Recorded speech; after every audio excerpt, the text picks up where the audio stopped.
Okay, let's talk about chair pose.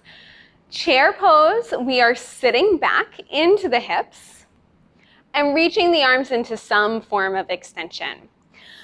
When you notice your knees, the knees should be squeezed in line with each other, which just means that one knee isn't popping out in front of the other one. So if Kathy were to sink weight like into one hip more than the other, then her knees might come out of line.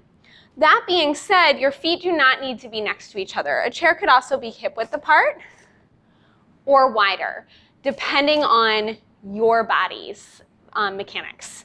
So I'm gonna have Kathy come into whatever chair she's comfortable in.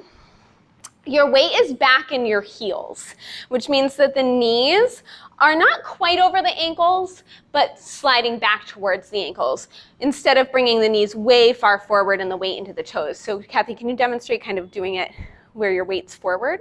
Yeah, so we don't want to be so far forward, sitting back. Sometimes we say, think about being the chair instead of sitting in a chair.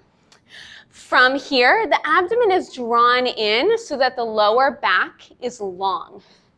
Notice as you're in your chair that your tailbone is heavy down towards the floor. What we're trying to avoid is a sway in the lower back by pressing the belly button forward and really arching, yeah. So instead, that long spine, tailbone weighted down. Lastly, your arms. Traditionally, chair, also called lightning bolt pose, has the arms reaching up and the side body lengthening as the armpits, lengthen up towards the ceiling. However, you can also bring your arms forward in chair to reach straight forward, especially if that helps you to lengthen the lower back. What we don't want to have happen is for the arms to come up and the back to end up with this big sway here.